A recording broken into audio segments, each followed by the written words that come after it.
கொடுத்து கொடுத்து சிறந்த கரங்கள் கேப்டன் விஜயகாந்த். இன்னைக்கு நேற்று இல்ல, அவர் சினிமா காலத்துல இருந்து நம்ம தலைவர் கேப்டன் விஜயகாந்த் அவர் சொந்த பணத்தை மக்களுக்கு செலவு செஞ்சுதான் பழக்கம்.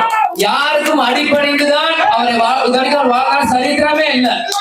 அவரை நம்பிதான் எத்தனை லட்சம் இருக்காங்க. அவரை யார் நம்பி? அவர் நம்புற ஒரே ஒரு ஆள் தான் சொல்லியிருக்கார், மக்களும் தெய்வம் மட்டும்தான் நான் நம்புவேன்.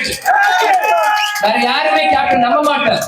இதையே உங்களுக்கு சொல்றேன்னா, இன்னைக்கு தேமுதிக முன்னோட ஓட் பர்சன்ட் கம்மி ஆயிடுச்சு, தேமுதிக முன்ன மாதிரி இல்ல, கேப்டன் மறைவுக்கு பிறகு தேமுதிக இல்லன்னு மக்கள் மத்தியில தேவையில்லாத ஒரு பிம்பத்தை கொண்டுட்டு இருக்காங்க.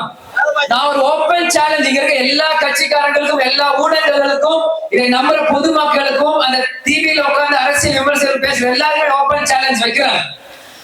கேப்டன் அரசியல் ஆரம்பிக்கிறதுக்கு முன்னாடி கேப்டன் எவ்வளவு சொத்து இருந்தது, இந்த செகண்ட் கேப்டன் எவ்வளவு சொத்து இருக்கு நீங்க கணக்கெடுத்து பாருங்க. உங்களுக்கு தெரியும், தேசிய முற்போக்கு திராவிடம் பேரம் பேசணுமா இல்லாட்டி எங்க சொந்த பணத்தை மக்களுக்கு செலவு செஞ்சோமான்னு.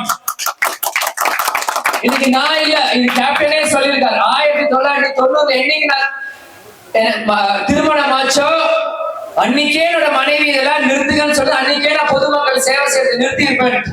இன்னைக்கு கேப்டன் மறைவுக்கு பிறகும் இன்னைக்கு கேப்டன் ஆலயத்தில் தினந்தோறும் 2000-3000 பேர் அன்னதானம் கொடுக்கிறோம்னா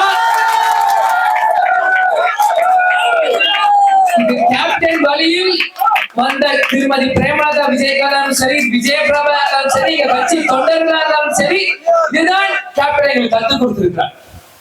இன்னைக்கு நாங்க பேரம் பேசியிருந்தோம், எந்த கட்சிக்காரங்க அடிபணிச்சிருந்தா என் தம்பி சண்முக பாண்டியன் எத்தனையோ கோடி எல்லாம் வாங்கியிருக்கோம் நீங்க எல்லாம் பேசுறீங்களே.